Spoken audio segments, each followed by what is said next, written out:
Yes, it's that time of the week again, everybody. It's the time that we sit down and talk all things podcast. We're the XoneBros. Welcome, everybody. This is podcast number 333. That's 333.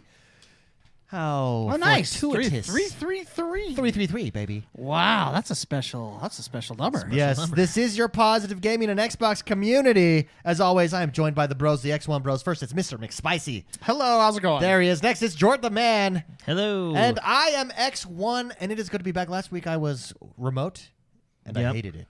I felt so far away from you guys. It was odd. It was fine for us. Odd for you.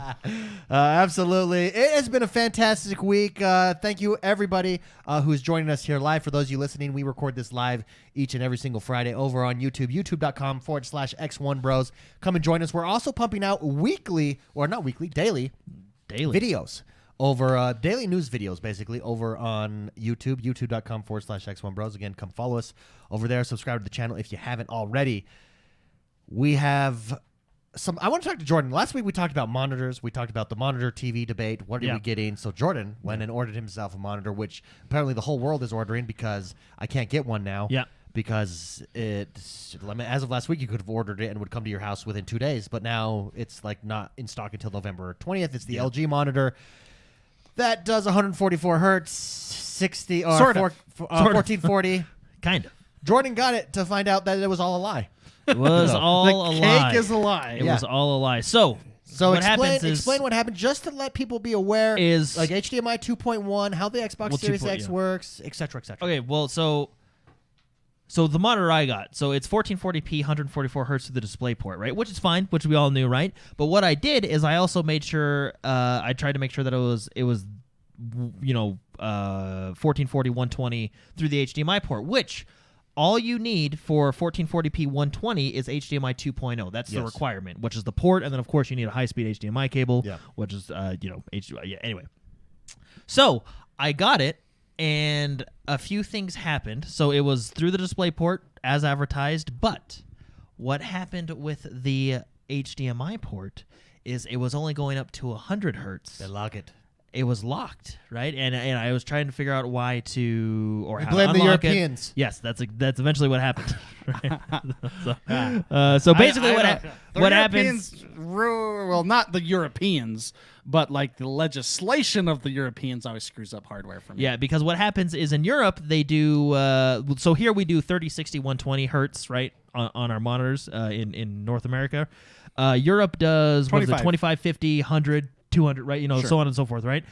So what happens is for manufacturers, I assume to save money, they don't have to make two different monitors. They just basically lock one at 100 hertz, such as whatever. Anyway, so and then what was even more frustrating is I was like, okay, well that's okay.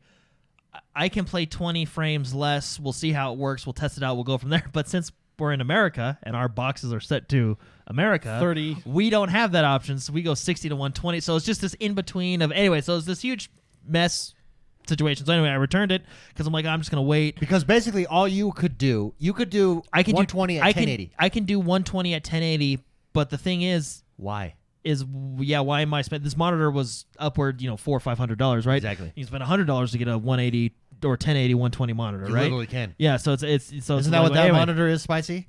So right now, it's 1080. So right now, my monitor that I currently am playing on is 4K 60, right? Which is fine. But anyway, so what I'm gonna do is basically we need to wait for technology to catch up, which usually happens with consoles, which is what Mark and David talked about before.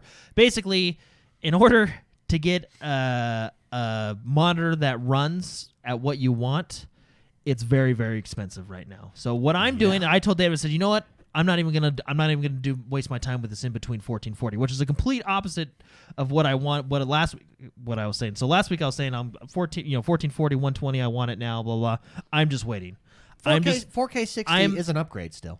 Well, I mean, I've had 4K 60 this whole thing. No, but for most games, all games are going to run that now, so that's going to be the standard. Yes, that'll be nice, but basically, I'm just, I'm waiting until 2.1, HDMI 2.1 becomes more available to the masses, which it will because of the consoles are going to be pushing it, right? 2.1 is the next iteration of HDMI. It allows 4K 120, right? Just higher bandwidth, all that stuff, right? Sure, I believe, if you want the numbers, I think it's 48 gigs per second. Yeah. Which 2.0 is 18. Yeah. I think so. It's more like a 2.5 multiplier, which allows for that kind of rate to happen, right? So Now you can find monitors out there that will run your Xbox Series X at 120, 1440. I don't think you can actually necessarily find any 4K 120s right now. You can't. You can't. Yeah, me and David actually did a lot of research last night. We spent like 3 hours. There are some coming this holiday. Asus announced some. Acer announced some. There's a crowd-funded platform. Yeah, that's the one I'm looking Spectre, at, which is the that announced cheapest. one. So- They're all running right around when they drop. They're all running minimum right around $1,000. Well, the Spectre one is $600 plus $100 stand. So you're talking about specifically HDMI running those speeds, HDMI right? running 'Cause- HDMI 2.1. because monitors can come with DisplayPort that Yeah, if you Yeah. want to use Has DisplayPort and use it for your PC, you can get that no problem. Oh yeah, via yeah, DisplayPort. yeah. We're talking strictly for the Xbox, which does not have a DisplayPort. which is HDMI. Has an HDMI. The Xbox Series X has HDMI 2.1. And you might be asking yourself, well, can I get an HDMI to DisplayPort converter? no, it's backwards. You can get a reverse of that. You can get a Yep, to DisplayPort, HDMI. Yep, it just doesn't exist. Now, and it's because you're taking a hose that's this big and putting it that way. That makes sense. But if you're taking a hose, by the way, I'm using my hand Yeah. motions so on bigger a podcast. to smaller Easy. versus smaller to bigger. Correct, which is something everyone can understand. yeah, exactly.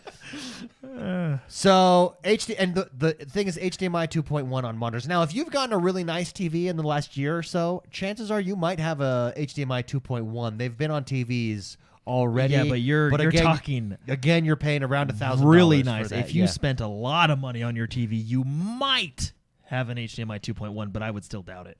Yeah, I mean, so you can still get there with TVs right as of today. There's TV options out there. Again, you're looking at above 1,000. So, and to be clear, you can get 1440 on, like Jordan said, on HDMI. Yeah, 2.0. You can. 2.0.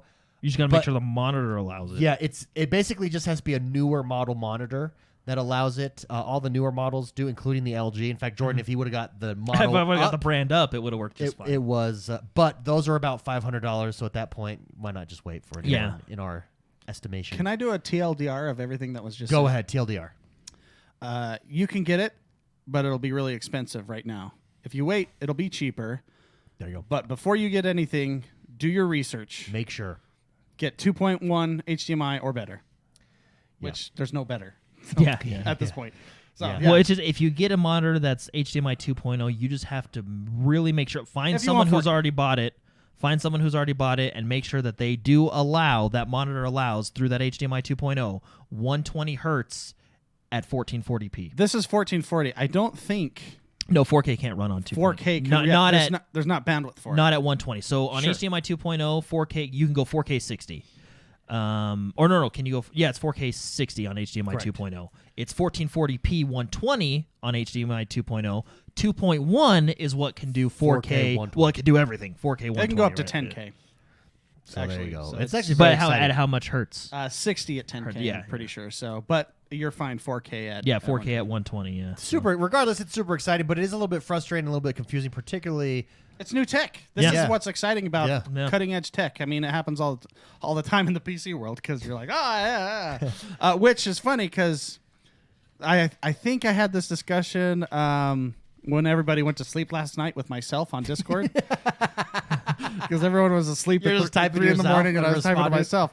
myself. Display ports don't generally go on TVs, right? Those are Yeah. generally HDMIs, and that's most likely why There's HDMI 2.1 on TVs. Right on now? TVs, but not display ports on TVs because consoles are usually played on TVs, not monitors. A lot of them are, but so What's the DisplayPort technology? Is HDMI 2.1 superior or is it just different? actually that's a good question. It It's definitely has more bandwidth. it all has to do with bandwidth to Yeah. push all that stuff. So Let No, me, but I mean uh, 2.1 versus DisplayPort. well, That would be- 2.1 is 48. Let me well, actually and look right now we're on DisplayPort 1.4, right? So if Display comes out with another one, Oh. right? I think it's DisplayPort 1.4 is what we're on. I think it's like see. 8. Here it is. So it's at 32. Oh, so it's Oh, it's way off. So 2.1 is higher at 48. Is there? Do we have? I don't know if 1.4 is the latest. I think it is, but I may be wrong.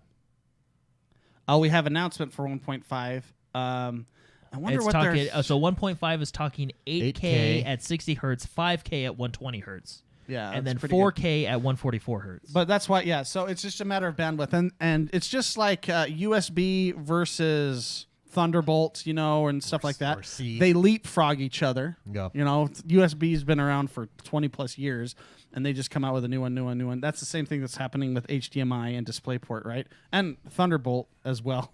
But Thunderbolt has licensing limitations, so it's not. That's why Thunderbolt isn't everywhere. Thunderbolt has 40. I think right now it's currently at 40 gigs per second. But it's all about bandwidth when it comes to sending a signal, right? For But the box. So fascinating. Moral of the story: just really do your research in the next few I've months never if you're been- looking to upgrade TVs. I've never right? been as deep into monitors as I was last night. It's fun. It's way fun. Like do research on there this is stuff. some quality monitors that I'm like, dang, my PC setup freaking sucks. Yeah. No, yeah, it's real exciting, and this is why I've said it a lot of times on this show. I love consoles when new consoles come out because PC, like for example, PC gaming pushes PC in a very specific way as far as hardware goes, and I love that. But consoles push consumer level stuff higher. like It TVs. brings TVs. It brings the bar to everybody higher, Yeah. not just the elite. I guess Hardcore. the Yeah, hardcore well, I mean, just people, right? PC. Just Yeah. think about 4K, right? At the beginning of the generation, Xbox One, PlayStation 4, not very many people had 4K. I mean, Exactly. I guess Well, I guess not very many people have 4K still if you look at statistics, but a lot more have it now than they did, Well, right? And it's more readily available. 4K was like $6,000 for a TV on launch, and now it's Now we got $300. $300, yeah. Yeah. It just Exactly. brings that tech to the masses versus the the other way, which I love with hardware, especially on console hardware. It's pretty fun. So that I just wanted to update on where we were with that because Jordan was pretty mad yesterday. Yeah, it was just like He called it's me well, and multiple what's times. funny is I researched the entire monitor. I'm like, what the heck? Everything that they said tells me that this should work. And then I finally opened the manual. I went to the Yeah. very last page, and I went to the very bottom right corner of the very last page, and it gave you all the statistics, and it said HDMI 100 hertz. Yeah. And I was like, are you? So And- actually, if you're browsing for monitors on Amazon and stuff, you can look up the PDF manual and you'll be able to see what. Yeah, it's able the to very do. last page and Yeah. the very last bottom corner. Yeah. Anyway, it was Just do your homework. Yeah, it's do your so anyway, I came to the conclusion. I told Dave, I was like, you know what, I'm fine at 4K 60 right now. I'll still get that higher fidelity, right? And 4K 60 will still be an upgrade, right? Because right now we're playing 4K 30, right? But anyway, no, I think I'm just gonna wait till 2.1 becomes more readily available and just go all Just go hog. to town. Yeah. Go to town, baby. Sorry, Spice. Did you have Oh, something? what I plan on. I'm just gonna tell you what I'm planning on doing. I'm just planning on playing my Xbox until I can get one. Well, I get a monitor that can do what I want. Can do what right? you wanna Yeah, do. so- yeah. Before we Anyways. jump into the news, I did want to talk about one thing that's kind of a big deal. It's a really interesting move, I think, by Microsoft. So at the beginning of the week, we had an announcement that Microsoft had entered into a quote-unquote strategic partnership, Strategic alliance. with GameStop. And at the time, when the story first dropped, it was basically that, GameStop's going to be using the tech from Microsoft, and they're going to have all these services and et cetera, like this background enterprise-type software that is being implemented in GameStop. About a day later, news dropped that GameStop is going to be getting a share of all digital revenue sold on Xbox. And here's what I just want to read real quick the news story, and then we can discuss it, what this means for Xbox, what it means for GameStop. According to a report from investment advisor Domo Capital, Microsoft and GameStop's recently announced strategic partnership will allow the latter to share in revenues for digital content from any Xbox console that the retailer sells moving forward. The firm says that this includes all full sale game digital downloads and downloadable content. So if GameStop sells you an Xbox Series X or Series S, the company will benefit from those digital downloads that you make basically for life. Do is you know? what that sounds Do you know like. why that's a smart move? Go ahead, Jordan. Tell me. Because it incentivizes GameStop to sell Xboxes. GameStop just, Yeah. you know how Microsoft just closed all their stores? They just reopened them via GameStop, right? Like that's to me, they just made GameStop your Xbox marketplace, physical marketplace. It's an interesting move for GameStop. I think this shows a path forward for GameStop because we've all assumed like GameStop, how are they going to survive in this digital age? Yeah. This is one way that they'll survive. What about Microsoft? Spicy, any thoughts on what this means for Microsoft? Is this good for Microsoft, bad for Microsoft? I mean, it's interesting for sure. But what are your initial thoughts and impressions on this news? Well, I think Jordan said it. I mean, we can talk about the upsides and downsides. The downside is they lose a percentage of their revenue, right? Microsoft does. Yeah. But I don't think it's going to be, I mean, added up, it'll probably be a lot. The upside is GameStop employees might actually start selling Xboxes. And when I go in, they won't say, don't buy an Xbox, buy a PlayStation, which every GameStop I ever went to basically has told me that kind of in a weird way. So it incentivizes some brick and mortar stores that are already established to actually start selling their consoles, which is it's a plus, right? GameStop also, with the announcement, will now be an all access or an Xbox all access store where you can buy the Xbox on 24 monthly payments, get signed up there. So that's other big news there. I think overall it's going to be interesting to see how this plays out. It's helping Microsoft. You're basically creating salesmen to get you into the Xbox ecosystem right there. When they have already got a footprint in the United States anyways. And then I think they're like Electronic Boutique in the EU is owned by the same company, or I don't know. Right? I know that there's it's a giant corporation.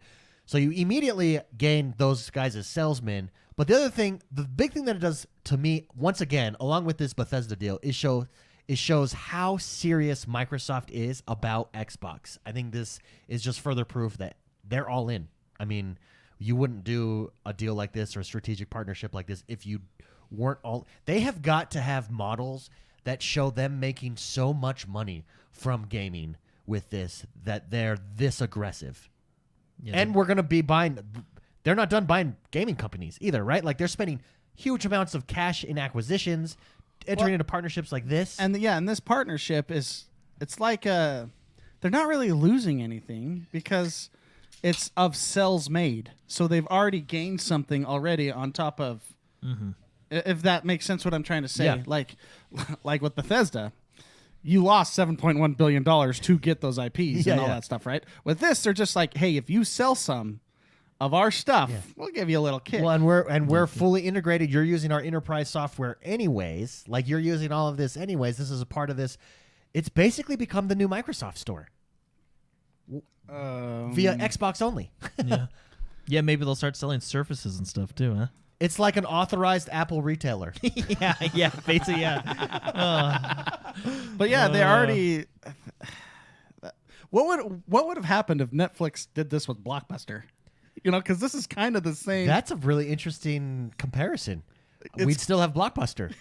Right? Yeah. Because we're kind of going in that direction with Game Pass and everything. Things are starting to be a lot more digital. Well, and so what comes... I think where you're going to see this long-term is there is science and there is salesmanship and a lot of time and money put into how a store is laid out, how product is put, where product is put, shelving space for product. There's premium shelving space for product that is proven to sell. And I think what you're going to see is Xbox hardware front and center across their stores.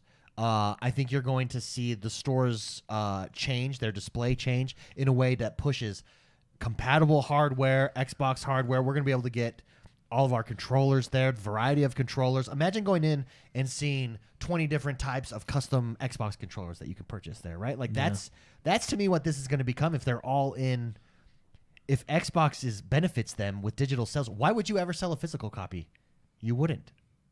Well, you would if somebody paid you money for it. Oh yeah, but why would you? That's called economics. But they're going to be pushing their sales force with commissions and gift cards and etc. Sure. You know what I mean? Mm-hmm. Hey, who has the most Xboxes sold this month? That's what we care about. Like, that's cool. Yeah. Anyways, it's really interesting. Didn't see that one coming. That one came out of left field too. I know. Next up, Walmart. What is Walmart's net worth? Can Microsoft buy Walmart and just turn it into an Xbox store? Well, that's what I said about lots of things. Let's see. Walmart. What was Walmart's? How much cash did they have ready to go? $100 billion. Close to 160. 401 billion. Oh no, they can't. No, they can't do Can't it. afford. Not with cash, anyways. They could leverage and take out a loan. Yeah, Walmart's pretty big. Yeah, I think I just realized Walmart's really huge. big. Oh, Walmart's huge. How about Costco? Maybe they can purchase Costco. What is Costco? Costco net worth. And keep in mind, these numbers are directly from the internet, so that you know that they're true. 95.7 billion. Oh, they could buy Costco. Yeah, they could buy Costco. Turn Costco memberships into an Xbox membership. Yeah, with every Costco membership you get. And your points at the An gas Xbox pump get you subscription. points for the Microsoft points. Yeah, Microsoft points. What about McDonald's? Yeah, the official food. No, I don't think they can afford Yeah, McDonald's. McDonald's is huge. I doubt they can afford McDonald's, right? 163 billion. They're close. 163 million. Close. billion. With that's what I meant. Billion. I wonder if you go into McDonald's. I'll take a number 6 with Metal Gear Solid, please. I'll take the Halo Infinite combo. yeah. And with a Frosty. Can I get a Cuphead soda? Oh man, that's good. That brings us to the next segment of our show. This is the news. Jordan, tell us what is happening in the world that is Xbox One. It was actually an incredibly good week. incredibly good. Incredibly good week. Fantastic week. There was that. Did you guys see that interview over by? I think it was by Kotaku. They interviewed Phil Spencer, and they talked a little bit more about Elder Scrolls 6. And no, I didn't. Basically, they didn't come outright and say it, but basically it's just more talk about will these games be exclusive? Oh, or they'll not, be right? exclusive. So, and I don't doubt it was pretty meaty news, but I think it's just I figured we'd mention it. Since What did he what was said? Here, I You're can pull it just up. teasing me. I You're can pull it. Let me pull it up. I don't like to be teased. I don't mind it. It's pretty fun. No, but that got me excited. Well, 'cause as long as there's an evolution of it the was- teasing, Okay. I'm okay with it. You can't just tease and walk It away. was. I appreciate Here we go. Let me hear. I'm gonna have to find it in the article, so you guys might have to talk about stuff for a minute. No, McDonald's. Yeah. No, I think the idea that you don't, again, and we've said this before, we'll say it again, it's like beating a dead horse. You don't spend $7 billion to give away a key element of what someone's going to subscribe to your service. It's like Netflix saying, well, we just spent all this money on creating this amazing show, Stranger Things. You know what? Let's let Amazon have it as well, so more people can watch it. No, that doesn't make sense. You don't care about how many people watch it. You want people to watch it on your platform, in your ecosystem, to pay that monthly fee. Damn, that was a good analogy. Yeah. Wow. So here it is. Next It level. was in an interview with Kotaku. Spencer is asked about Microsoft's recent acquisition of ZeniMax, the parent company of Bethesda. The interviewer from Kotaku asks, "quote Is it possible to recoup the $7.5 billion investment if you don't sell Elder Scrolls 6 on the PlayStation?" End quote. That was from Steven Totillo, the writer over Steven, at Kotaku. I appreciate you asking the question, but it's kind of a stupid question. Really? Of course you can recuperate it. So- I don't understand. He's thinking in terms of Watch Phil Spencer go, absolutely not. This is the worst deal we've ever Absolutely made. I don't know what's going on. a better question would have been how do you plan to recuperate that money, and how long will it take you, do you think? Yeah. Of course you can recuperate that money without So, selling it on other and the article I'm reading from is from Games Radar. If you guys want to go read it from yourself, but the interview itself was from Kotaku, from Steven Totillo, right? Anyway, so Spencer, it says, who quickly replies, "Yes." I know what's it. And And then, we and wouldn't then, have bought it if we couldn't. yeah. Yeah. So So and then- basically, people are gleaming from that it's going to be exclusive. Well, no, there was more that went on. If you want, I can read more into it. Go There ahead, was more go ahead. about. Okay, so anyway, let me just read here. Spencer making sure to point out the ZeniMax acquisition, quote, was not done to take games away from another player base like that. However, Spencer does say he thinks about, quote, where people are going to be playing and the number of devices that we had, and we have had xCloud and PC Game Pass on our console base. I don't have to go ship those games on any other platform. Yeah. Yeah, and that right there is proof positive when both Todd Howard and Phil Spencer talked about we're expanding our player base, or we want people to play how they want, where they want, on any device they want. What they're referring to is Microsoft's plan to have it on xCloud, PC, Xbox Game Pass is going to be everywhere. It's not going to be on the PlayStation.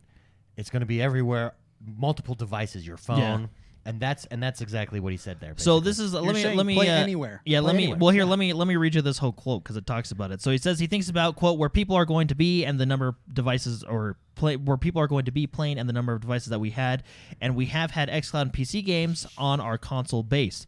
I don't have to go and ship those games on any other platform other than the platforms that we support in order to kind of make the deal work for us.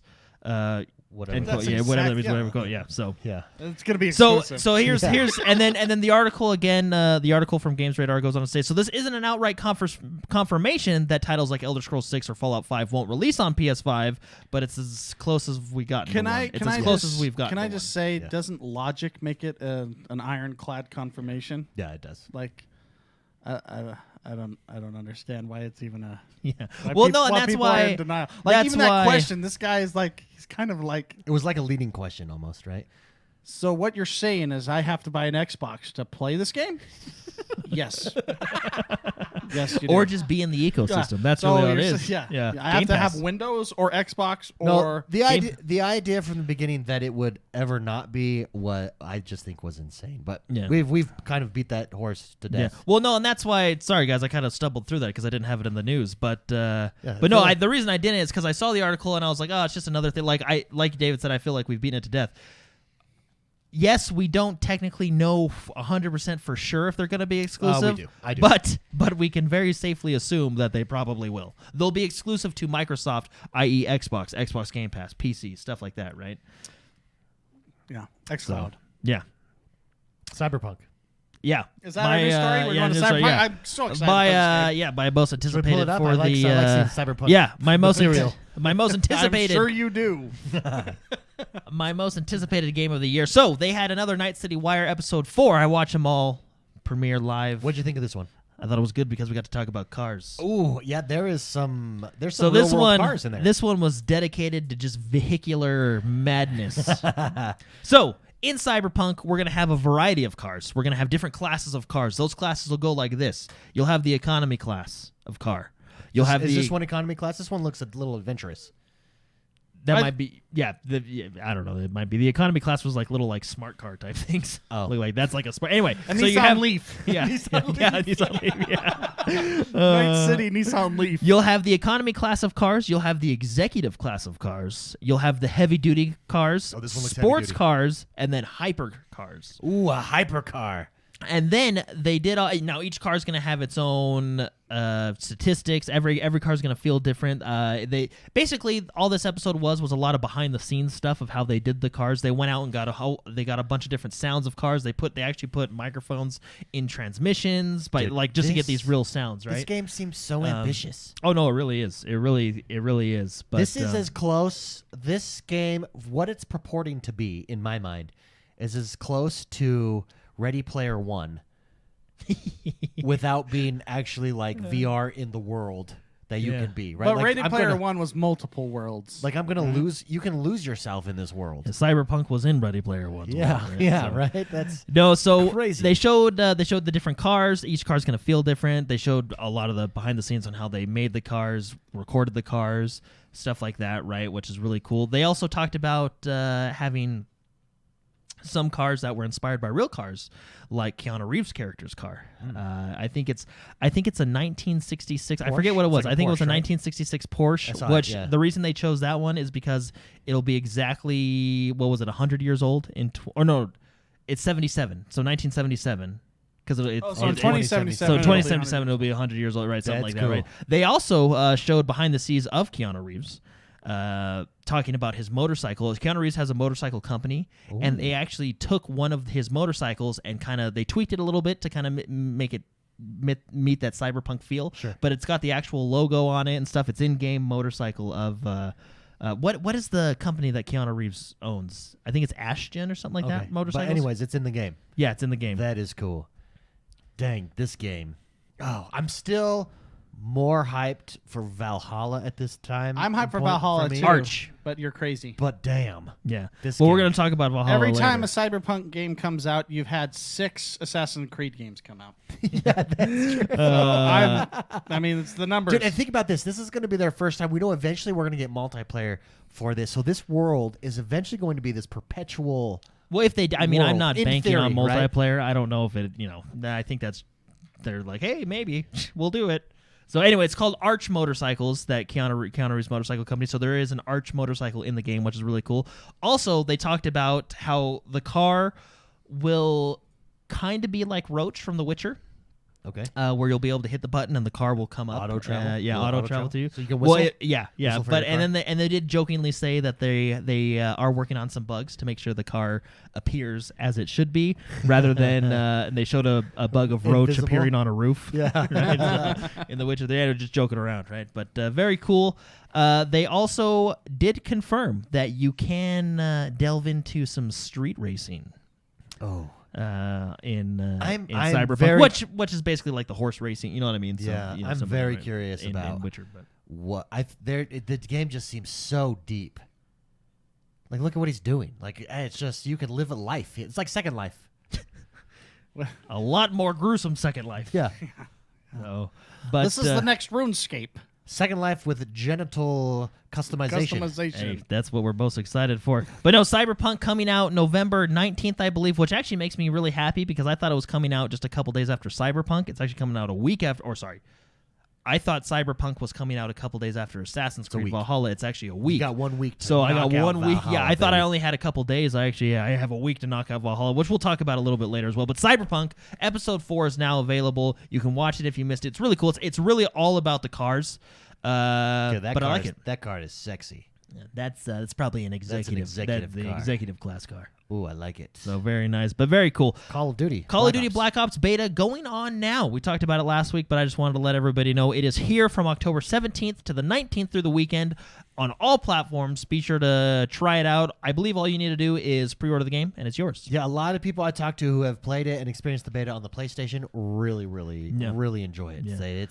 They're knocking it out of the park, so well done. All right, to celebrate the 10th anniversary of the beloved Tales of Vesperia series, it is back, fully remastered in HD, and it looks great. Tales of Vesperia Definitive Edition is now available on the Xbox One, which is very exciting if you like anime art style and if you like the Tales series, which I actually, it's pretty good. Speaking of anime, Then give it a try. I picked up my first manga.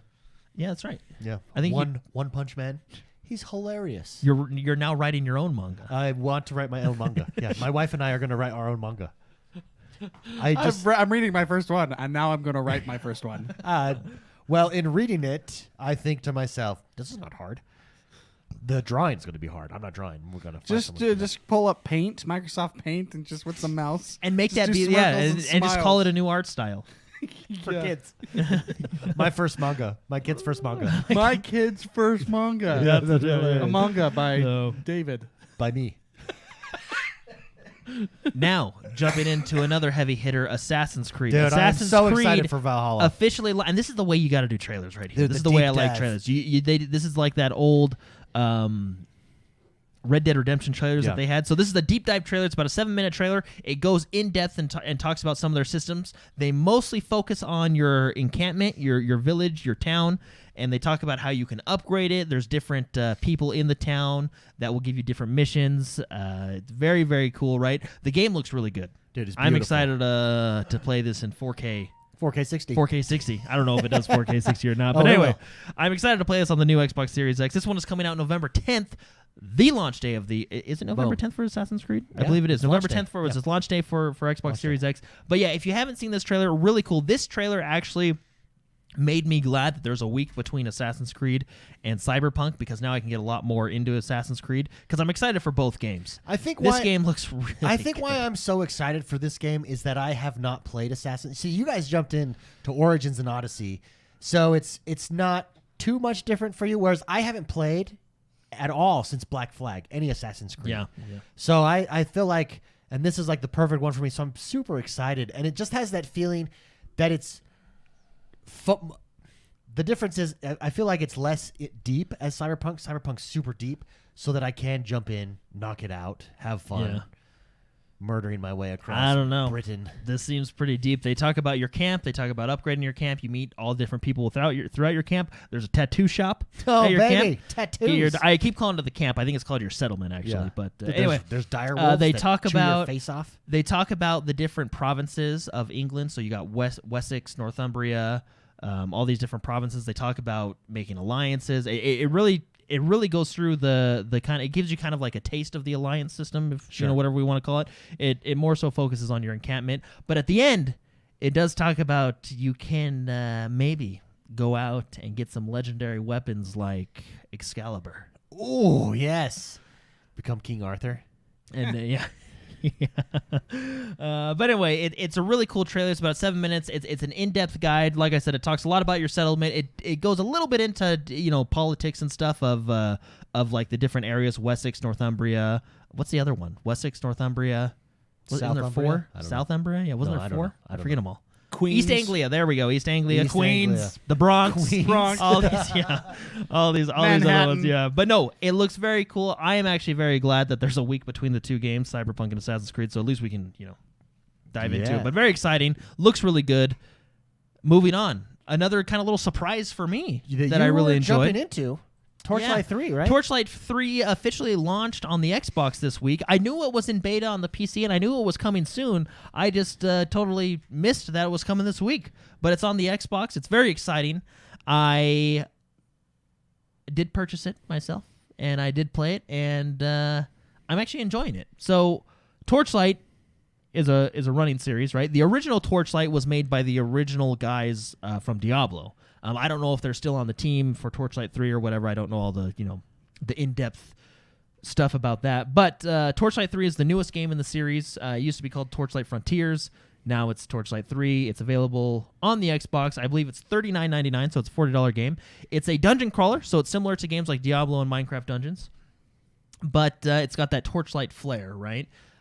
I have been having fun with it so far. I do enjoy. I like the Torchlight series. It's not as in-depth as number 2. Sure. I would say where I would put this game, and I think I was telling Mark about this, if you liked Minecraft Dungeons, I think you'll like this game because this is the next step to that, right?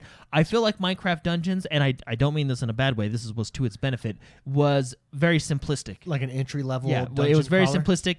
You had the power level, what was the other level? Your regular level and then your power level. You had 4 or 5 gear slots. It was very simplistic, quick chain, stuff like that. This is still simplistic. It's not as complicated as Diablo 3, and some people may think, oh, Diablo 3 is not complicated, but Diablo 3 has a lot more stats and min-maxing and stuff like this. I feel like this is the in-between.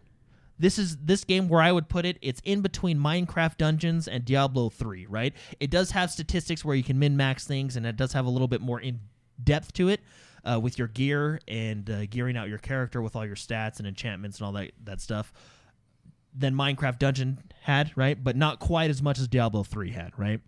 Sure. But it's really fun. It is multiplayer, four-player co-op, which is really fun. If you do want to play multiplayer, when you first start up the game, they have an option to play a single-player mode and a multiplayer mode. As of right now, you can't actually pull your single-player character over to a multiplayer mode.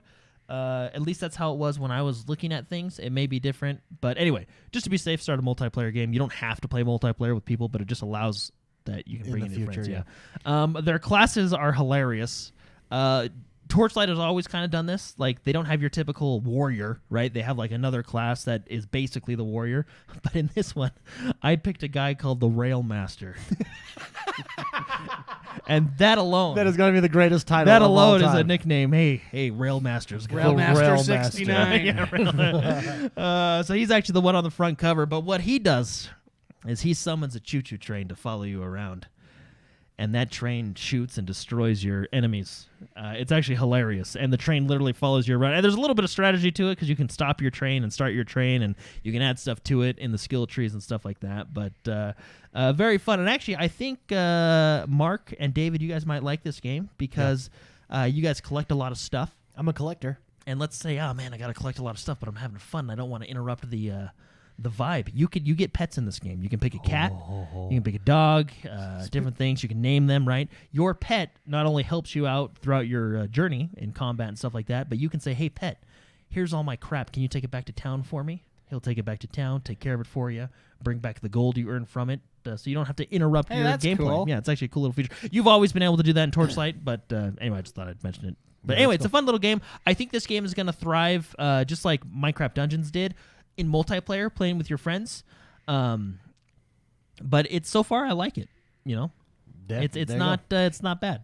So There you go. You were supposed to stream last night, but you had technical difficulties. Yes, with your we monitor were and then with the capture your card. capture It card. was terrible. Dang. But we'll work on it. I'm excited to play. You guys should play with me. It'll be a good one. Planet So, Coaster. I thought you'd be excited about this Yeah, one. this made me really. Jordan's really, always been into the roller coaster theme park. This made me really happy simulations. this week. Mark, if you already pulled up the trailer, you can just type that in. It should come right up. But Planet Coaster officially has a launch date on the Xbox. It is coming on launch day of the Series X, November 10th. Ooh. Very exciting. I love this game on the computer. I'm really excited to bring it to the console. This is just a fun game. It's roller coaster I mean, tycoon. if you like games like City Skylines and stuff like this, I think you'll like this game because it has a lot of that. You know, you can create your own stuff, create your own theme park. You can create your own rides, or you can really do whatever you want. What's really cool about this particular edition, or Planet Coaster as opposed to Roller Coaster Tycoons, is, and it'll show it in the trailer, is you can really customize stuff. Like if you want to build like a Desperado themed roller coaster and But part an of your park, XoneBros roller coaster. yeah, you can. You can really. I mean, look what he's doing. This is all by hand, if you will, right? Oh. I mean, like not only do you have a lot of customization tools with your rides, but the environment of your rides. So you know how like if you've ever awesome. if you've ever been to Disneyland and they have like each ride has its own theme when you're waiting in line, you can create that. So like you can create this Desperado section of your theme park and call it Frontierland, and that I think is the fun part, right? they flash- in addition to obviously managing And then your you can park. publish your blueprint so that others can use it. Correct. Now I wonder how that'll work. I hope on the Xbox it works exactly the same as the PC. You can go into a free create mode. And this is what I did, is I went into a free create mode where you essentially have unlimited funds because they don't exist. You make your own roller coaster, and it'll add up all the parts you used and give you a flat price. So then you can take that creation that you made, go into your real park and say, okay, this creation I made cost $20,000, but I want to put it. You grab that creation, so then you don't have to spend all this time building it in-game. You can kind of just take it and put it there and then continue with your stuff. But very cool. I'm super excited for this game. Coming to the console November 10th. Going to be playing that in 4K 60? You 4K think 60, baby. You think of that? Oh, yeah. Now, if you pre-order, this game does benefit from smart delivery. So if you pre-order and do upgrade, you do get that smart delivery, which means you get all the newer stuff for the higher-end consoles, which is very cool. I'm very excited for this game. If you like games like City Skylines or, of course, Roller Coaster Tycoon, this is it. It looks really good. And just so everybody knows, this is from Frontier Games, the same people that make Elite Dangerous. Oh, so good. I think actually Frontier started with the original Roller Coaster Tycoon and then moved on, and they didn't have the rights to it, so then they made this one. Very cool. So Age of very Empires. exciting. Yeah, let's 3. jump over to the PC for a second. So Xbox Game Pass for PC now has Age of Empires 3 Definitive Edition available. And let me tell you this, guys. I really enjoyed Age 3. I really enjoyed the naval battles in Age 3. Oh, yeah. I've downloaded Age 3. Oh. And I'm excited to play. I haven't played it yet because I've been busy. Dude, these but, games are so fun. Yeah, I really think we should jump into this. This is on Game Pass for PC, so if you're a Game Pass Ultimate member or a Game Pass for PC member, you automatically get this for free, fully upgraded, fully revisualized and enhanced for everyone. For the new modern For day. your But yeah, eyeballs. Age 3, very exciting. Now all we need is just the new Age of Empires 4. Yep.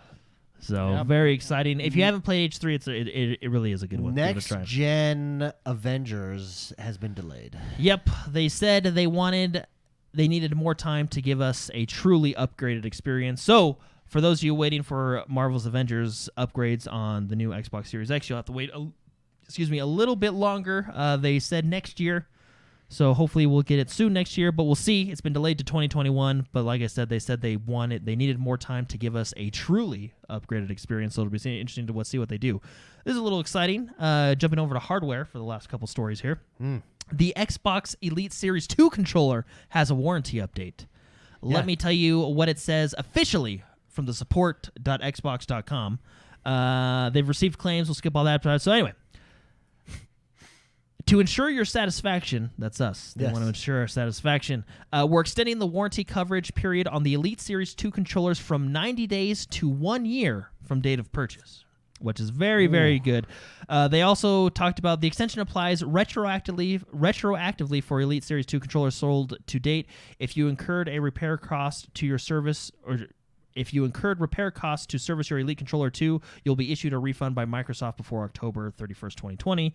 But anyway, very cool. There's been they did receive claims that a small percentage of their customers were having some issues with it, and that's what prompted them to make this change. Now, they did say, don't worry, it is a small percentage of people that are having these issues, and they didn't really specify what those issues were, but it was enough to up the warranty from 90 days to 1 year, and hey, it's not bad. I like that. Why do you think, Spicy, I want to ask you this question. If I would have known that, I wouldn't have avoided my warranty sticker to fix mine. Because I Why do think you 1 year would be next month for me. Why do you think I've literally had 0 issues, minus like regular wear and tear? Like I did have a joystick thumb come off but just the rubber ring, on a normal controller. The normal controllers are the most durable controllers on the planet, but the Elite controller, is it because of the interchangeable parts that there's issues?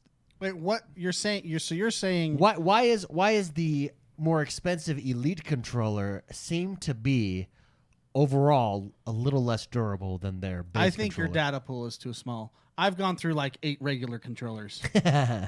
Well, but you're an outlier. And didn't you actually crush one? Yeah, I crushed one with my bare hands. Yeah, you're an outlier. It's got to be interchangeable parts, right? No. It's the customization feature. Well, I mean, if you look there's at more moving parts. if you look at the parts of the Elite, most of the parts are better built. And I'm talking about the Elite 1, not the Elite 2. What was weak in the Elite 1 was a specific plastic piece on the joysticks. And that's what caused a lot of problems. Like the snapping on the right bumper and left bumper happens more to the regular controllers than the Elite. So, I mean, to answer that, I guess it's like a pair of pants. Sometimes on some people, the crotch just gets worn out first, so it's just how you hold it, maybe. Yeah, no, that's true. I guess how you're using it. Yeah. I have not had really issues. I thought I had a drift issue with mine. It just ended up being dirt. Okay, so with your data pool, maybe don't spill Dr. Pepper and food on your controller. It's hard to do. Well, I had promises. I had one issue with mine. So on your triggers, and this is why I avoided because it was out of warranty and I didn't know they were doing this, so I just fixed it myself. Yeah. Anyway, so what happened? So one of the triggers, what happened was there's rubber bumpers, like when you pull down on the triggers that they hit.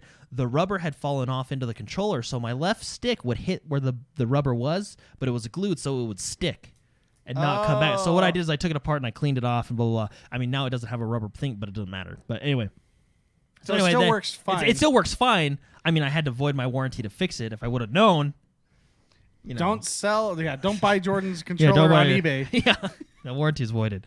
No, but anyway, I thought that was interesting. I mean, I think that's good because anytime you get a longer warranty, that just works out great. Yeah. And then going to the next hardware. Hey, that's our own news source. Yes. We're citing our own news source. I'm citing our own news source, so I don't have to cite anybody because it's us. It's great. I can say whatever I want. Hey, we've reached that point. That's great. Yeah. So last week, and I'll let David take this over because he created the video. But no, last week we talked about. Yeah, last week there was rumors that dropped overheating, and it was on Twitter, and then was picked up in the press and stuff. It's been debunked. That the Xbox Series X had issues with overheating. Aaron Greenberg quickly came out last week and said, no, that's not true. The engineers have made it to run equivalent to the Xbox One X. So Jeff Grubb, a journalist who had the preview Xbox over at The Verge, actually ran his own tests, and he took a thermometer and stuck it in the Series X. Wait, hold on. Where do you stick it? The hottest part, he said, because where you could go. Because there's more accurate parts to stick thermometers. Where'd he stick it? And someone say the hottest part, and I walk into a room. I don't know what they're talking about. He also did measure the CPU temperature as well at the same time. But this was just on the exhaust, so where the exhaust is coming out. And he did it to the new graphics RTX 3080, I think it was, or something like that. He did the PlayStation 5 Pro, the Xbox One X, and the Xbox Series X. The Xbox Series X quite substantially runs cooler than the Xbox One X and the PS5 Pro, but not as cool as the RTX. So basically, it's been debunked. There is no heating issues at all. And didn't he run it in like different modes as well, like idle, running a game? Idle, running a game. He tried to crank it up using Hitman 2. I used the same game on all of them. Crank it up as hot as he could, and the hottest point on the Series X. Don't quote me on this. There's a chart in the video if you go to youtube.com/XoneBros where you can see it. Nice plug. Thank you. But There's a chart, and I want to say it never goes above like 59 degrees Celsius. Like That's really cool. really They must cool. be using the H1 liquid cooler. Yeah, that 100i. Yeah, the Now the 100i. CPU topped out at 70 degrees internal. So that's the Now it will be interesting because these are all good numbers, right? They're well within your threshold, right? It will be interesting to see once we get games like the medium, these next gen experience games, to see how high it runs, because obviously that's going to be hitting it to its quote unquote From my full potential, experience, right? from my experience, the hardest thing on my Xbox is the Microsoft Store. So Did he pull that up in his testing? Well, to the see thing, how hot it the was? thing that he discussed in his article, and you can go check it out at The Verge, everybody, but the thing that he discussed in his article is that he noticed as it ramps up in heat and starts to work harder, stays dead silent, right? Stays the same. Well, that's been the big. And that's, I think, the build of that box is for that airflow Yeah. up through it. Well, and I may be wrong. I mean, I'm not an engineer, but I would think games like even if you take games now on the Xbox Series X, there's some games that hit the console harder than others, right? So that's why I'm curious. like when- Roblox. Yeah, Like or Roblox. or I'm telling. I even said this earlier when we were playing Call of Duty. Like, you better watch out because your Xbox is gonna take off that runway. I mean, that thing. At least mine does. At least mine does. That thing cranks, which is why I think they should make like a dust hole so we can spray out the dust. Because That's a good insult, you dust hole. well, no, because like usually like when your fans start to crank, it's because there's a lot of. I mean, yes, they're getting older, and games are hitting it harder, but sometimes there's a lot of dust and gunk. You know what I mean? It's good to clean out the electronics every once in a while. So, but anyway, Spicy, you have a HEPA filter in here. Do you find that helps keep down dust on your electronics? I just thought of that as we were talking about dust. Yes, but over time it still happens. Yeah, so obviously. this room that we're in right now. This is the clean room. It's the clean room in my house. It's not a clean room like on Breaking Bad. But you it's know what I mean? we go through like a spray off machine before we come in here. Yeah. The whole shot. So it does over time, but everything, unless you're in a clean room, like an official clean room, it's going to get dust. Yeah. So. Fitzy in chat says, so David, you're telling me I can't use it as a space heater. So that's blasphemy. That was actually one of the quotes from what started the rumor is, this is heating up my whole flat. Well, yeah, it's a high-end electronic device. It's gonna heat be up your. It's gonna be like it's gonna heat up your 150 square foot apartment, dude. yeah. Or your room that you're. I mean, just like with any electronics, good, bro. Get good, bro. just like with any electronics, it's gonna heat up your room. Right? Yeah. Great. Lots of exciting news. We're almost here to the next generation of consoles. That brings us to the last segment of our show. This is the segment of our show where we take your questions. We only select the best questions that were submitted. Each and every single week, you can submit your questions over on YouTube, youtube.com/XoneBros. Hit the community tab and submit your question on the mail sack that drops every single week. Blake Jenkins writes in, and he says, hey, bros, quick note. I'm celebrating my best friend Mikey's bachelor party, so I'll have to catch this episode on the flip side. All right. Sounds like a good time. However, I've got a conundrum for the great trio of brosomeness. He says, at what point do you think remakes/remasters of games is warranted? Is it after a certain amount of time when the game can be brought to an audience who never had the chance to play it, or when technology can give a better experience? He says, I ask this because I've been replaying the Mass Effect trilogy again for N7 Day and want to know two things. Number one, which is preferable in your all's opinion? A remake, better audio and visuals, or remasters and overhaul to make gameplay more enjoyable than the first time a game was played? And what games do you think warrant a remake or remastered? What would you change about them? Everything. So There's a lot of stuff in that. yeah, question. let's. I think a Mass Effect. From my understanding, now I never played the first Mass Effect, but to my understanding, for someone like me, if I were to go back and play it, You'd feel it. yeah, it would feel dated, like the game mechanics and stuff. So I think a Mass Effect, in the same way that a Final Fantasy VII was remade or the Resident Evils have done, in the case of a Mass Effect, I think it's warranted as a remake instead of a remaster. Yeah. Yeah. I'm trying to think. Like Halo 1, Combat Evolved. Yeah. Their remaster, actually, me and Jordan just recently, within the last month or so, maybe 2 months, we've been going through the Halos. The Master Chief. And I actually, a week ago, I actually started trying to do Legendary on Halo 1. Yeah.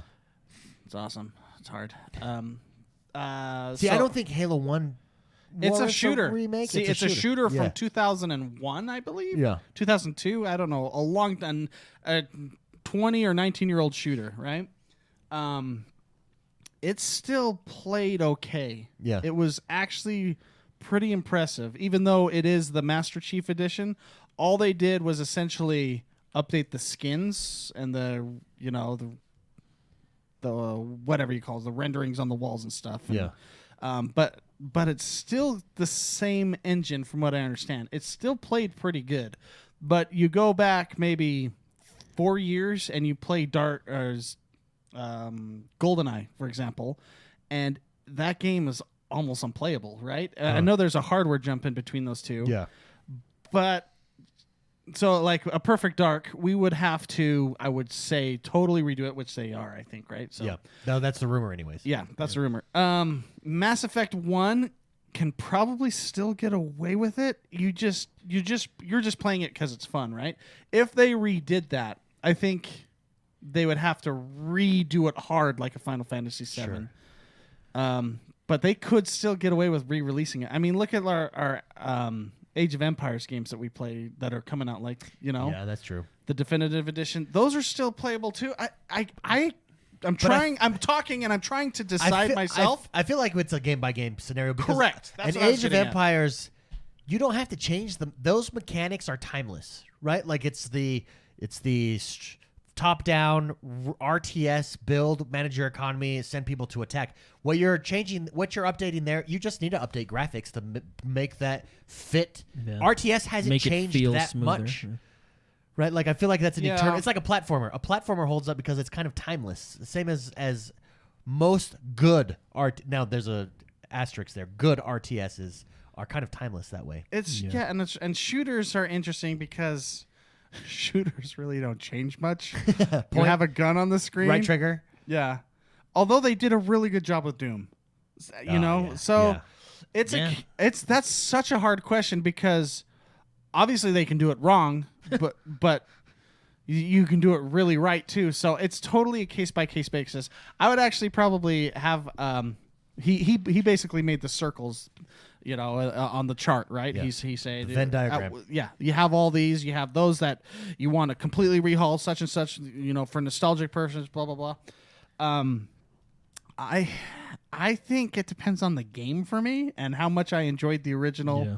I don't know. It's totally a case See, by case. I don't think from my understanding, a lot of people go back and say if you've not played the Mass Effect original, which I never did, and you've not experienced it, you won't get it, right? Like it won't. It's the gameplay mechanics is that bad. I say that too. I would start on 2, Mass Effect 2, and just kind of understand the story of so that I think would warrant in that case. If that's the case, if you're a fan of it, Yeah, that's and a that's good what way. you have to say, then that's a remake. Sure. That's a good way to do it. And then when you go to Mass Effect 2, you're going to be like, what the heck? Then you have to remake Mass Effect 2. But it'll sell. I mean, that's a way to introduce that game to all new audiences. I mean, that's considered one of the best storytelling space RPGs ever. Yeah. It's a phenomenal game. Commander Shepard is one of the coolest guys.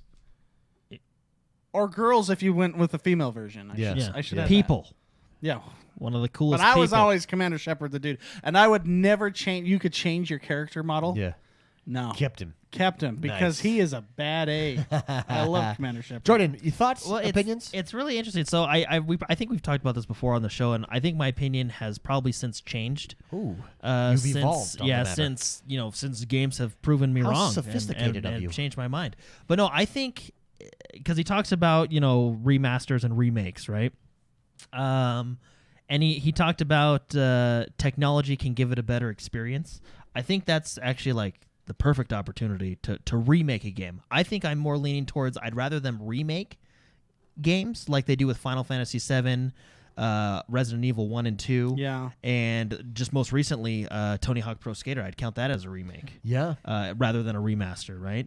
And I think what makes a good remake is if you take a game like Resident Evil 1 and 2, which are fantastic remakes, right? It still has the original feel with all the updated technology. Now, I'm not saying that's easy because that's obviously got to be difficult to maintain that feel because you're talking about mechanics from the 90s that you're trying to update but keep that same feel, right? And I think in a game like Resident Evil, it actually enhances it because of our technology because it's much scarier now than it was in the 90s, especially those dogs. And those were scary in the 90s. They're scarier now, right? And I'd also take a game like Tony Hawk.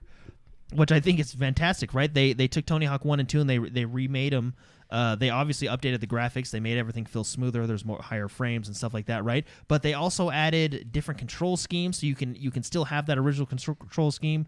You can have some of the newer, more modern control schemes, right? They still have all the old collectibles, but added some of their new stuff. I mean, it's really an entire overhaul of the game, yet still maintaining that original feel, right? I think Final Fantasy does a good job too. Now, Final Fantasy is probably the most out there with the remake because they definitely add a lot of stuff, like the motorcycle. Well, it's not that guy's awesome. Yeah. It's a different game with the same story. Yeah, but it still kind of has that. It still gives you that feel of Final Fantasy VII. You know what I mean? And that's the hard part. I wonder if you just have on your team of developers the feel guy, the feel good guy. Does this feel good? And someone who was a fan previously. I think you need a team, either all fans or people that are diehard fans, to make sure, and perfectionists at that, like make sure, or even people guys, from, this doesn't feel right. This is really cool, but it doesn't feel right. Let's not do this, right? Even if you take Final Fantasy VII, there's actually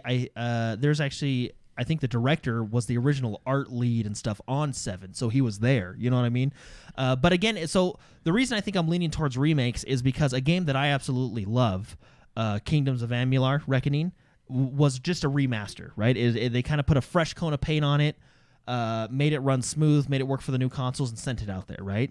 That game is a really good game, and I've recommended it to a lot of people, but it's almost had, like you guys were talking about with Mass Effect. It's a fun game, and when you played it at the time, it was great, but going back, you can feel its age. Yeah. You know what I mean? And some people, and I know some people in our community, have lost interest because you kind of feel its age, right? Yeah. Now, if they did that, like they did Resident Evil 2 or Tony Hawk or Final Fantasy VII, I think it would have been a much different story, right? Agreed. But anyway, so those are my examples. That's why I kind of lean.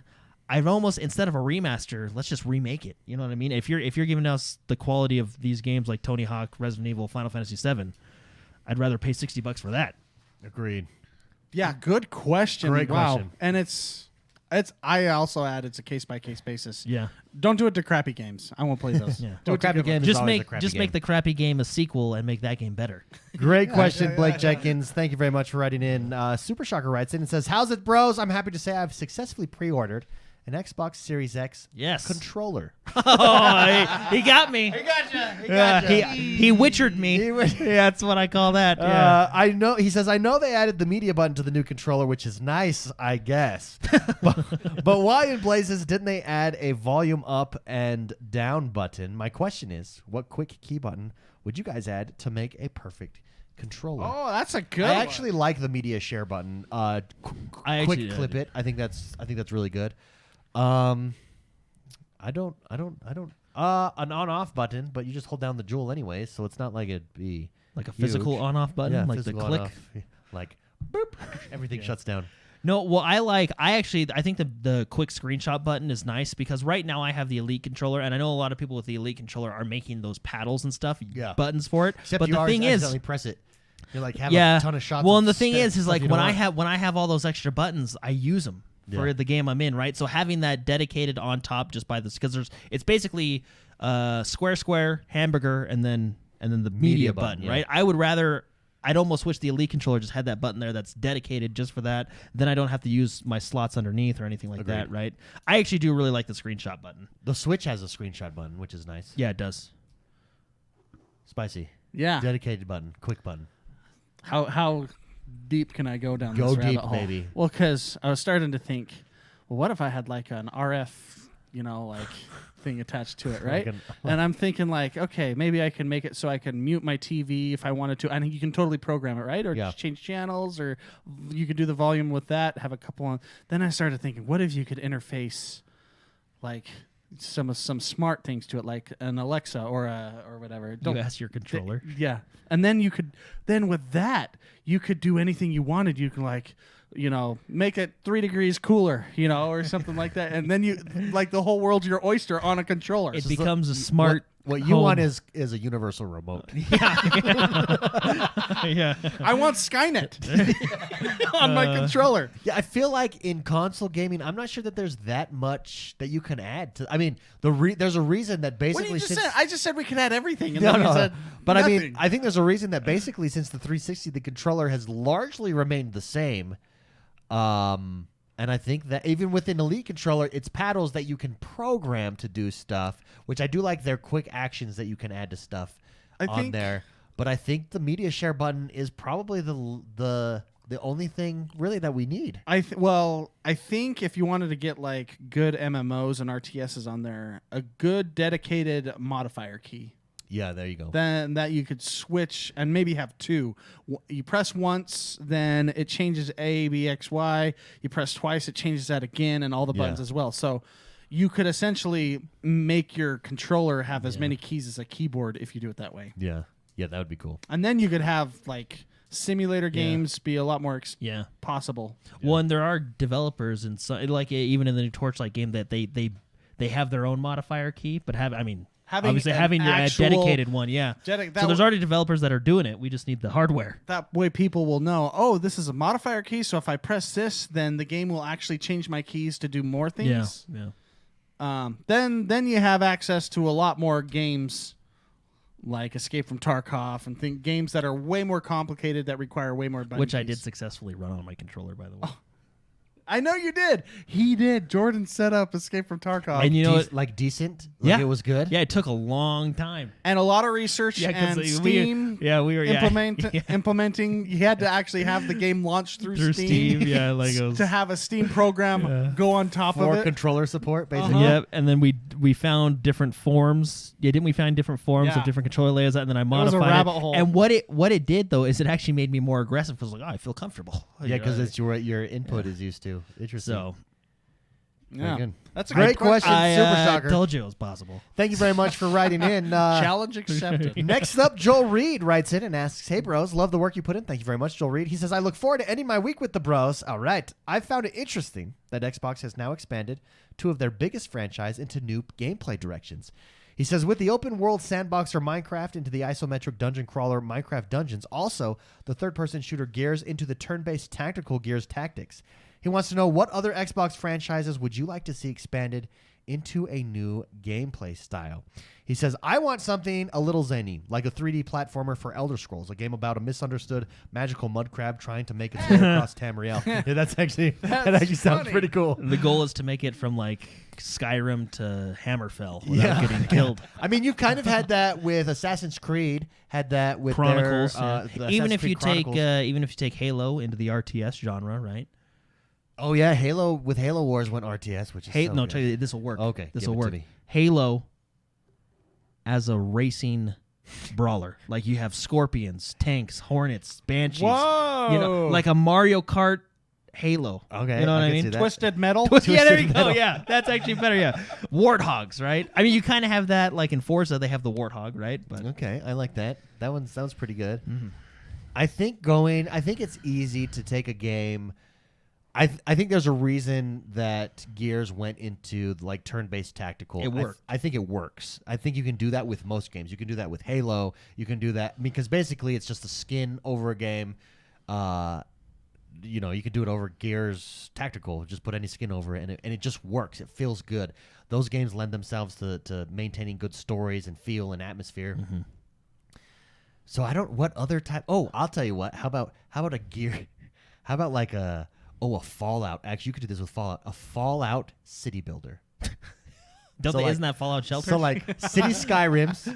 Don't they already or have like that Fallout Shelter? City Skylines. City with Skylines Fallout? with Fallout. City Fallout. That's actually a really cool idea. And like, your you're- natural disasters are nukes. Yeah, your natural disasters, they just happen, but you're like building crazy zany communities as a maybe you got to defend, maybe it's like a tower defense builder, I don't know, but So a game comes to my mind. Did you ever play Hit the Ice on the NES? no. Might have been Maybe. the Super Maybe. Nintendo. It was one of them. It was a game. It was a hockey game, right? But you could get into fights, and then it turns into like a Street Fighter, Yeah, yeah. Mortal Kombat game. It was like Base Wars. yeah. What if you had that, like a crossover from like Madden, and then you just have players, like real Like, get in a players, fight? fight each other? That would be hilarious. and like have full on fatalities. How have we? This exists in real life. How have we never had a video game of it? Boxing chess. Boxing chess? It exists in real life. You play chess and then you box around and you play chess. You each take a turn and then That's you a box. thing? That's a thing. Yeah. Well, I have it the pre-show. We'll watch it. Or post show? Post show. After Sorry. the Post show? show. We'll watch it. Okay, everybody How has stick that not around been for that. How has not been a video game yet? Right? Well, I remember battle chess. it They like would speed actually chess? fight each other. Oh, battle chess was fun. Yeah, and you had to win. Like you Yeah. had to win your That's fight. That was Wizard's fun. chess. It's like Yeah. Wizard's chess, yeah. Wow. Could you go You can real make a fight game out of anything. Fallout lends it any like apocalyptic world, really dystopian world lends itself well to real-time strategy style games as well. So like Chess slap boxing. chess slapboxing, there you go. So you could always do that. I don't know. Good question though. Yeah. I mean, then we can get into the whole which universe would we like to see these kind of games in, right? Okay, let's just take one game. Let's take one game, and how do you want to see it adjusted? Let's take The Witcher 3. MMO. Oh, okay, yeah. I think that's a winner. Yeah, I think scoop that's of a chocolate, winner. scoop of vanilla. Don't waste my time. That's exactly. I think Jordan nailed it. All right, show's over. We're walking out. He nailed it. How cool I would think- that well, game I- be as an MMO? I do that's think. true. I mean, I just think I think fantasy sets itself as an MMO. The world, Yeah, the world. lore, the fighting. I mean, yeah, you can just and that the lore's already there because there's a Witcher school. You can just be like a new recruit in the Witcher school, have it take place 500 years later, so you don't have to worry about screwing anything up. Well, and I think I've said this before years ago on the show. StarCraft as an MMO would be amazing as well. Yeah. I think that was wasn't that a thing that they were rumored to be working on? It's or- basically ESO because you got 3 factions. 3 factions. Yeah. Yeah, exactly. And you have all different types of guns and loot and armor capabilities, cloaking, a lot of hero characters that can Yeah. get involved. Yeah. It would be an amazing MMO. I mean, at that point, could we just add? Because I mean, Halo's kind of similar to StarCraft, and that's it. Could we it's do pretty much the same universe. Yeah. I'm very interested. Just as changing topic here. Thank you very much, Joel Reed, for writing in. Great question. I'm very interested. The Initiative. We know the Initiative. That seems to be Microsoft's new powerhouse studio. They basically wrote them a blank check. Said, They've done that with a couple people. and said, do what you need to do. But we've been getting rumors they're peeling off like OG Naughty Dog people into the Initiative, like highly reputable people coming from all these different studios. What are they building? I honestly think it's the new Perfect Dark game, and that is just That is because- the rumor, yeah. That is just because of the 2 logos are very similar. And why would you do that? Here, let me. In You fact, know what I mean? let me Google it. I'll tell you. Naughty Why Dog, would you do that? the Initiative? Look at that. It Why just would they pops up right away. be so They're similar? pretty close, yeah. I mean, Mark, you're a logo guy. Why would they do that? Well, because they're probably using. I mean, coincidence. Watch it be like a total accident. yeah. Like, oh, It could be shoot. coincidence because They have meetings like, clean logos. hey guys, they think we're making a new Perfect There's Dark a lot of game, squares dude. and a lot of logos. Yeah, so here it is right here. Microsoft's secretive AAA studio, The Initiative, has added more because they already did this before, I remember, former Sony first-party studio employees to its ranks.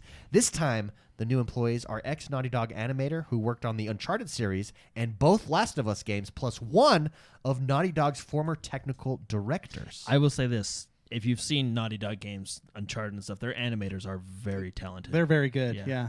Very smooth. Transitions between point A to point B in the game are what immerse you a lot in the game. Yeah, these are not the first from a major Sony studio. Back in 2018, The Initiative hired former God of War producer Brian Westergaard alongside the ex-Sony developers, our staff who worked at Crystal Dynamics and Bungie.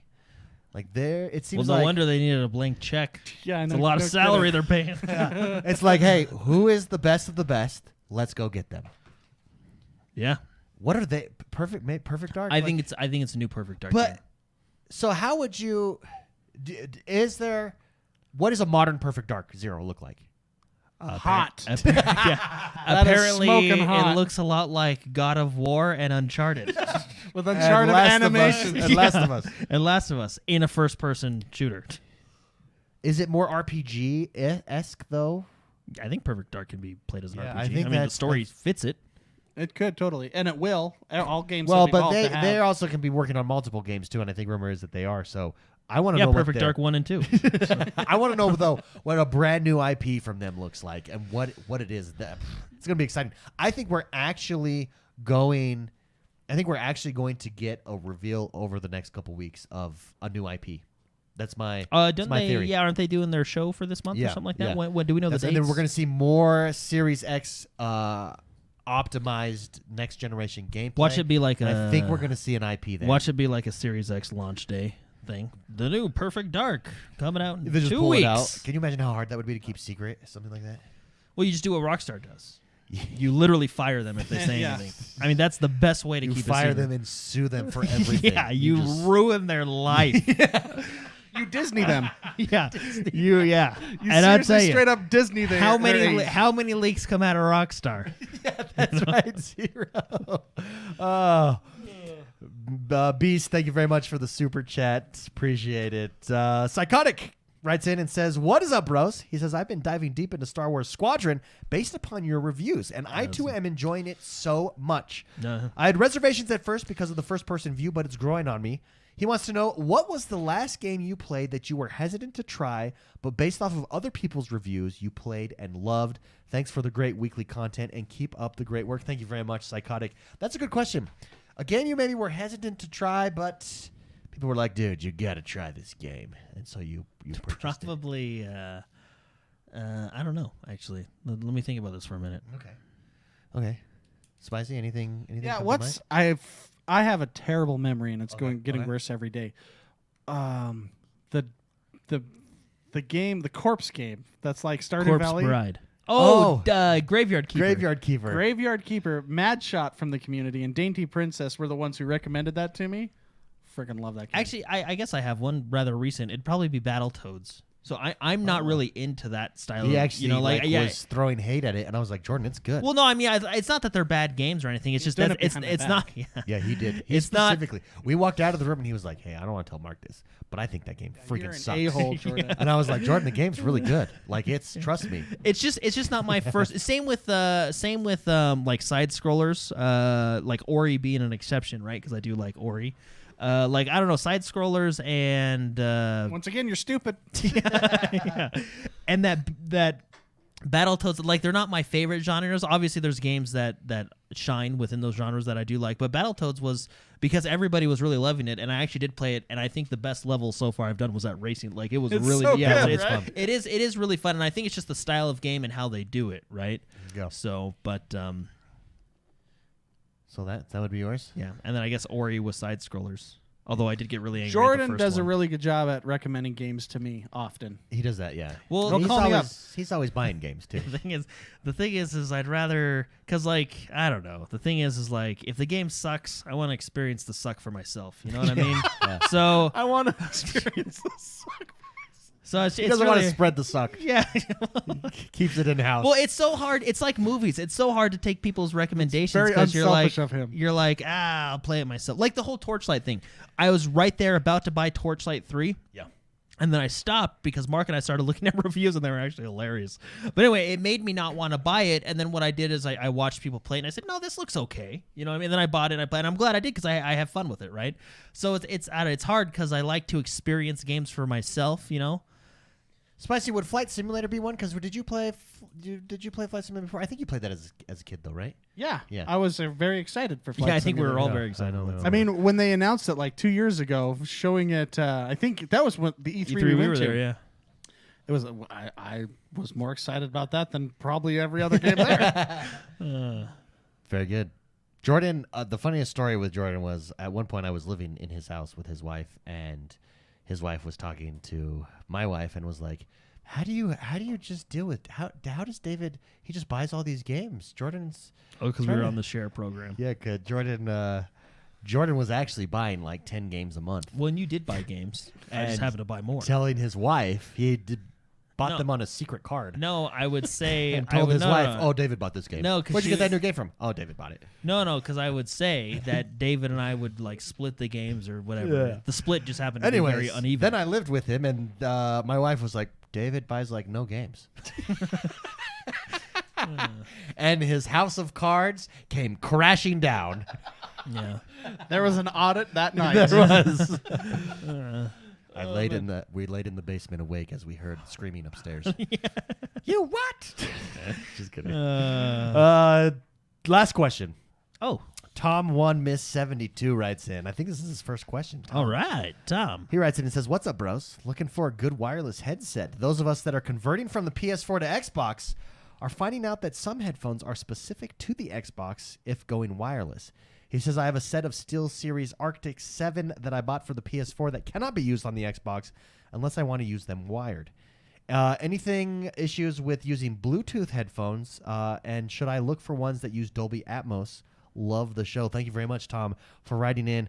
Wireless, I mean, there is a whole gamut with wireless headsets that you can run. You can run $300 or more on those if you want to go with the big boys, and it's going to be largely the same for the PlayStation. There's always usually like an Xbox version and a PlayStation version that run the same price. My personal recommendation, it's not wireless though. If you wanted to go wired, I really like these. Sennheisers. Yeah. They're $125. I feel like what you're getting in a wired $125 headset is the quality that you get in a $300 wireless headset, sound-wise, right? Now, what's nice about wireless headsets now is to my understanding, most newer wireless headsets anyway, you're just wired to the controller, right? So it's not super...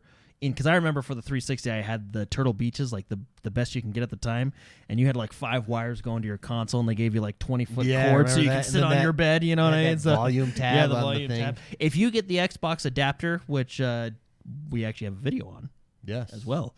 If you get the Xbox adapter and plug it right in your controller, wired's really not too bad. Wired you know what I mean? Is wireless basically, or can be. If you're, full wireless, the Astros. I know. I have not purchased them myself, but I do know someone who just purchased the new Astros, the A50s, and really, really likes them. What he likes on those, I think the power comes in the mic because you get the Astro Mix Amp power, which and that thing's powerful. Jordan and I both have the Mix Amp with wire. No, it's really nice. Yeah. Now I will say wireless is nice because I use wireless headsets on my PC. I use a Corsair one, and it's just nice having that freedom. And it is nice with the Xbox as well. And Mark is actually getting his right now. I was going to mention it. That's the one that I use for my PC. At E3, we got the ROG, the RGX. Rig. Yeah. The Rig 800s, I think they're 880s, called. 880s, I think. 880s? 800s right here. Yeah, the Rig 800s. We got these at E3, actually. They're not too bad. I think they're nice for. I think those run right around $100. They're more of a budget one, but they're not too bad. The only difference that I find with wireless to wire, other than like the nicety of having wireless, is your microphone when you talk to your friends. It is much cleaner on a wired connection, right? That makes sense. Now, when you get into the high end wireless stuff, it obviously that connection gets cleaner because you're buying a higher end one, but still compared to the wired high end ones, right? But the rigs are good. So wireless rigs is that's what I use on my Xbox when I'm not using my Sennheisers, right? And then I do use Corsair on my PC, but I don't think Corsair. I think Corsair makes a couple for Xbox. I don't know. Here's the thing: if you're worried about compatibility with the Xbox, the nice thing is when you do get your Xbox on the Series X, and if you don't have it day one, the new Microsoft Store, hit the hardware button. You can go to Microsoft Store, go to hardware, go to headsets. They have all the options there. All of them are free shipping. Some of them are they'll have sales on some of them, so you can do that as well. I actually would highly recommend browsing it that way. And they've revamped their review system. Their review system seems pretty legit now. Too. Yeah. Did he say what he was looking for? He was saying wireless specifically. No, wireless, but like budget wise, because no, I don't know. Well, that's you guys probably already mentioned this. I stepped out for a sec, but it's for price per pound, basically, right? Wired is the way to go. If you want wireless, then the price goes up to $300 plus, which I think you said, David. Yeah. That is the new cost of the console, of the Series S, right? So just keep in mind, if money's no option, and I know there's people out there where that's the case, that's the price point you're going to have to hit. And once you get there, there's a lot of similar. The quality's pretty good. Yeah. Underneath that price point, wireless quality decreases substantially. Agreed. So, but like you said, nowadays the wire only goes to the controller, which is essentially wireless anyways. I play games all the time where I go use the bathroom and sit there and talk to Jordan and David. Great question, though, and welcome from the PS4 over to the Xbox Series X. Just We are kidding, excited. by the way. Just kidding. I'm very sanitary. I would suggest, though, if you do get wired, this is just my suggestion, don't go directly into the controller. Yes, you can, because it's got that jack there. I would get the adapter that Turtle Beach sells, just because then you'll have mic monitoring. It's much easier to mute and check your thing. It's just way easier if you get that adapter to change volumes. To the question before, let's get a mic mute button. Oh, on the controller. That's what we need. Oh, That's what we need. That's what we need. Boop, yep. No, but the Turtle Beach adapters that plug into the bottom of your controller, they have mic monitoring, which allows you to hear yourself so you're not screaming, right? Yeah. When the game gets loud. It has adjustments to where you can lower and raise game chat and party chat, and then, of course, it has a quick and easy mute button. I would suggest if you get a wired controller, also getting that adapter. Yeah. Here's the thing, too. If you're going wireless, chances are he's probably playing on a couch. Yeah. At a TV, and that's why you want the wireless. If you're not, if you're at a desk and that's where you play, that's where I play. I don't use the Turtle Beach adapter at all. Well, anymore. because I got that the Astro Mix Amp, which is about $100, $120. That thing has changed my life. It's amazing. You plug everything into there. It gives you complete control. It has Dolby Atmos built into it, and sounds amazing. What's really nice you is can you put on different sound profiles. Yeah. You never have to. I never have to go into menus to adjust volume or everything, because right there I can go voice louder, voice softer, game louder, game softer. It's overall, all right there. It's beautiful. If you're into streaming, that's how you can control party chat in streaming, which is also beautiful. It is. I think that's the best bang for your buck. Get that with a nice wired headset of your choice, and I think you're rolling pretty nice. Pretty nicely done. But that's if you're at a desk. That's I don't think if that you're on the works couch or in the living room or something like that, wireless might be a better option. Toilet. The toilet. The toilet like spicy. Great question, though. Thank you very much for writing in. That actually does us for this week, everybody. Thank you very much for tuning in. Don't forget, head over to youtube.com/XoneBros. We're dropping daily videos. We've got streams happening. That's where we do our special streams. We've got another Couchcast coming up soon, and we've got it actually Bros movie night for our Master Chief. Yeah, I was going to chat after the show with those that are on that level. So we're going to do Bros Movie Night / community play, which I think will be like Among Us, probably. I would really like to do. It's basically a murder mystery via computer. That would be that's a good game. I think for it's community all the play. rage right now. It's all the rage right now. It's good. Everyone's playing it for a good reason. So, yeah, come join us over there. Yeah. I'll talk Beast. I'll talk to you about that in a little bit, because I went to go try to find those and I couldn't find those. So, anyways, Jordan, what are you playing? What are we playing as we count our way out of here? What I'm playing this week is I'm playing Rogue Company, because I love that game. I'm really getting more and more into it. Dude, I need to play that game. And you do. It's fantastic. It's free to play. Check it out. I'll be playing probably a little bit more Torchlight, and then Warzone. Boom. Beast, can you remind me the name of those headphones? I don't remember anything anymore nowadays.